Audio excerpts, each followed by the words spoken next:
Olá, pessoal! Hoje nós vamos conversar a respeito das teorias da conduta. Quando a gente fala das teorias da conduta, a gente busca identificar o conceito de conduta para o direito penal. E esse conceito é extremamente importante porque conduta é o primeiro elemento do fato punível. Afinal, vocês já sabem que crime é uma conduta típica, antijurídica e culpável. Como primeiro elemento do fato punível, a gente precisa ter um conceito de conduta que tenha legitimidade, que seja aceito dentro de um direito penal que pretende ser compatível com um modelo de Estado que é o Estado democrático de direito. E para falar de teoria da conduta, a gente tem que pensar na evolução do direito penal, nessa evolução epistemológica do direito penal. A primeira teoria da conduta que a gente estuda é a teoria causal naturalista, que foi desenvolvida por von List, por Belling e por Radbruch, lá em 1884, mais ou menos. Nessa teoria, a conduta ela é vista como uma ação, como um movimento corporal voluntário que causa uma modificação no mundo exterior. E aí eu convido vocês a entender esse conceito. Por que conduta é vista como um movimento corporal voluntário que causa modificação no mundo exterior? Porque à época, lá em meados de 1884, a gente tinha uma percepção de ciência como ciência biológica. Então, a gente pensava a ciência como a gente pensava a biologia, como a gente pensava a matemática, em algo mais exato. Então, existiam definições no conceito de crime, buscando colocar o direito penal na condição de ciência, que era pautada em algo mais mecanicista. Com isso, a gente tem a ideia de conduta como esse movimento mecânico, como essa manifestação do corpo, que considera a vontade humana compreendida em duas partes distintas. Uma objetiva, correspondente ao processo causal, movimento corporal mais resultado, e uma subjetiva, interna, que corresponde à voluntariedade. Por isso que dentro dessa teoria causal naturalista, a gente tem um conceito bipartido de crime, como um injusto culpável, em que o primeiro elemento, o injusto, ele é exclusivamente objetivo, e o segundo elemento, a culpabilidade, tem natureza subjetiva ou psicológica. E aí eu pergunto para vocês, esse conceito de conduta mecanicista, pautado em ideias biológicas da ciência, ele serve para o nosso direito penal? Como é que eu ficaria, como é que eu justificaria uma ideia de conduta omissiva? Qual é o movimento corporal voluntário dentro de uma conduta omissiva com relevância do direito penal, em que um não fazer é considerado crime? Esse conceito é inaplicável aos crimes omissivos, além de representar uma teoria cega, porque posterga para o exame da culpabilidade a ideia de voluntariedade humana. Então, a gente tem um conceito que não serve ao nosso direito penal, que prevê condutas comissivas e omissivas, dolosas e culposas. Na evolução epistemológica do direito penal, a gente parte então para uma segunda teoria, a teoria causal valorativa, que surge lá mais ou menos em 1897. A teoria causal valorativa, ela é criada por autores neocantianos, a exemplo do Frank, do Goldschmidt, do Freudenthal, do Mesga e do Zawa. Esses autores, eles partem de uma ideia de juízo de valor e eles tornam o conceito de conduta um conceito mais amplo, caracterizado como uma causalidade juridicamente relevante.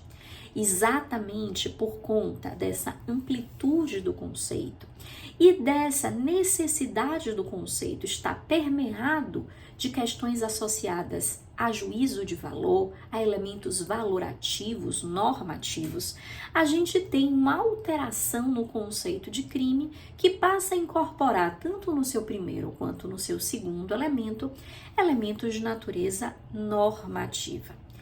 Qual é o problema? Essa teoria acaba não corrigindo algumas falhas essenciais da teoria anterior. E com isso, as ações involuntárias, as ações imprevisíveis ainda são consideradas típicas e ilícitas exatamente por conta da postergação da análise da voluntariedade humana para o segundo elemento do crime. Todavia, a gente já percebe aqui um avanço no conceito de crime, exatamente do conceito de conduta, exatamente porque a conduta, ao ser conceituada de uma forma mais ampla, acaba abrangendo tanto condutas omissivas, quanto condutas comissivas, tanto condutas dolosas, quanto condutas culposas. Todavia, a maior reformulação dogmática efetuada na teoria do delito, especificamente no conceito de conduta e de crime, ela é vista em 1930 com a teoria finalista. A teoria finalista, criada pelo famoso autor alemão Hans Welzel, ela é lá de 1930, pautada no modelo ontológico, já que ela parte de dois elementos ontológicos ou estrutura lógico-objetivas que são caracterizadas pela ação final e pelo livre-arbítrio. Especificamente com relação ao conceito de conduta, que é o objeto desse vídeo aqui da aula de hoje, a gente tem na teoria finalista um conceito de conduta associado à ação final. E a conduta é, então, caracterizada como um movimento humano dirigido a um determinado fim, ao exercício de uma atividade finalista. Porque essa direção final da ação, ela estaria ocorrendo necessariamente em duas etapas. Uma de natureza subjetiva, que é representada pela antecipação dessa finalidade, e uma de natureza objetiva, que é representada pela execução da ação real ou material. Se lá na história do direito penal, nas teorias anteriores, a gente tinha teorias cegas, aqui a gente tem o que a gente chama de uma teoria vidente. E vidente por quê? Porque a ideia de conduta, ao ser associada a uma ideia de finalidade, estabelece a necessidade do homem prever o resultado final da sua ação. E aí, dentro da estrutura do crime, a gente tem uma grande reformulação que a gente vai estudar aí nos próximos vídeos, né? Afinal, é a partir daqui que o crime é visto como uma conduta típica, antijurídica e culpável, mas dentro do conceito de conduta, a gente tem algumas indagações e alguns questionamentos a fazer.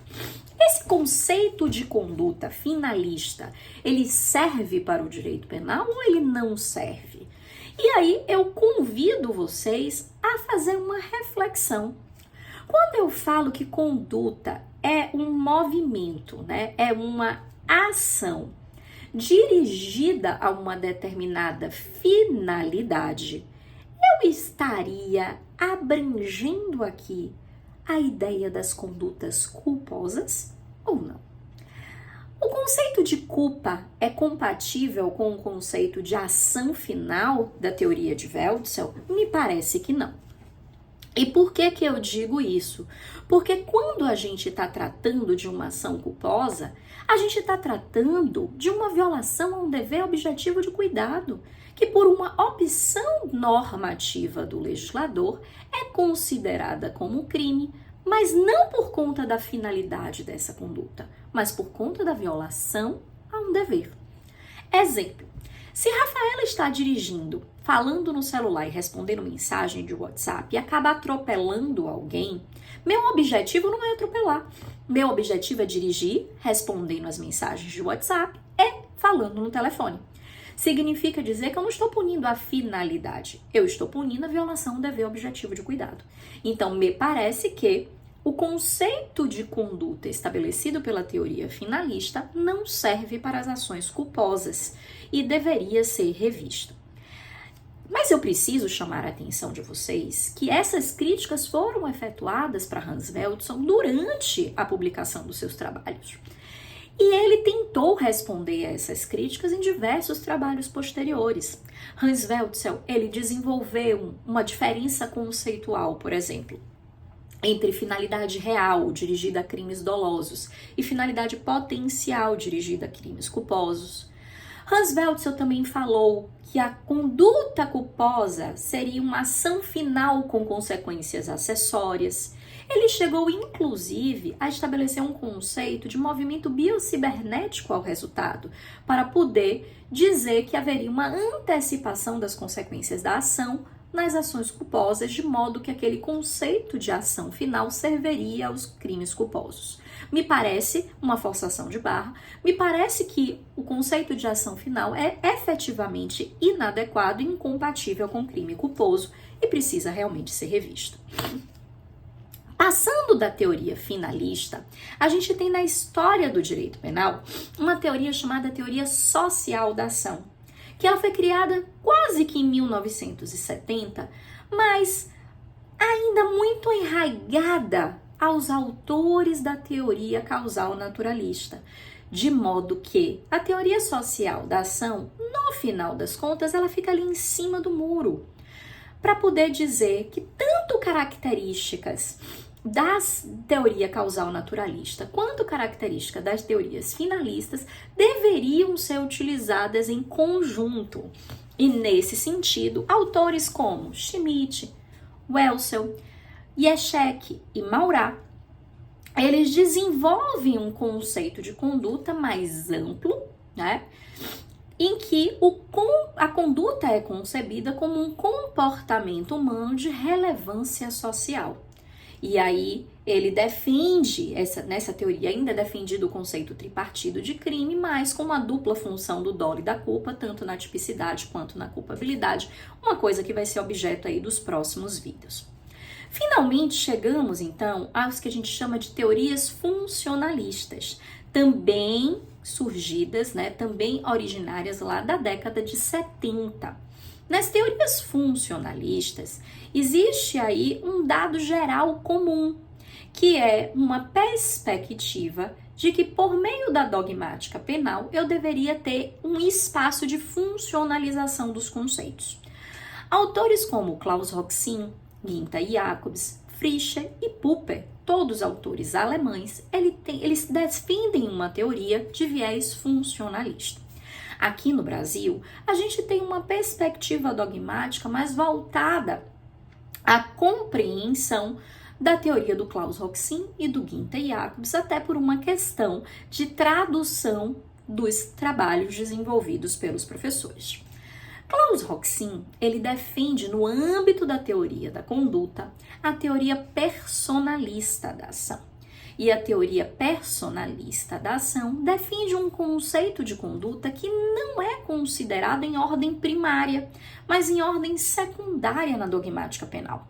A gente não tem o conceito de conduta como algo que precisaria ser muito importante a ser discutido, mas como algo que deveria ser amplo o suficiente para poder abarcar as diversas possibilidades de conduta previstas no ordenamento jurídico penal. E aí, o Roxin, ele defende que o conceito de conduta seria caracterizado por qualquer exteriorização de personalidade.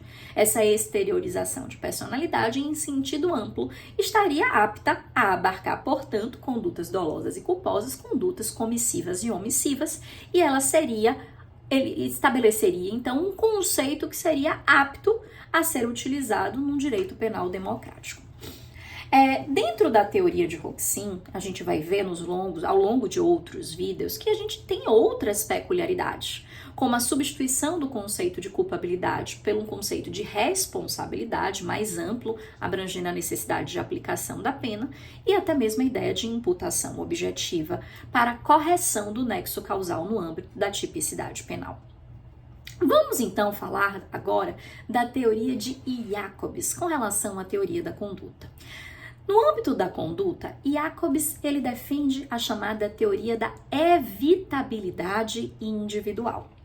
Segundo a teoria da evitabilidade individual, conduta seria dividida entre a ação e a omissão, de modo que a ação é conceituada como a realização de um resultado individualmente evitável e a omissão é conceituada como o não evitamento de um resultado que poderia ser evitado. Apesar da redundância dos termos, a gente percebe também em Jacobs um conceito amplo de conduta apto a abranger tanto condutas comissivas, quanto omissivas, quanto condutas dolosas, quanto condutas culposas. Então, há aqui uma correção também com relação ao conceito de conduta. Rafaela, qual desses conceitos de conduta deve ser utilizado no direito penal? É sempre a pergunta que vem depois que a gente trata, de uma evolução epistemológica do direito penal que parte de diversas teorias que conceituam a palavra conduta de forma distinta.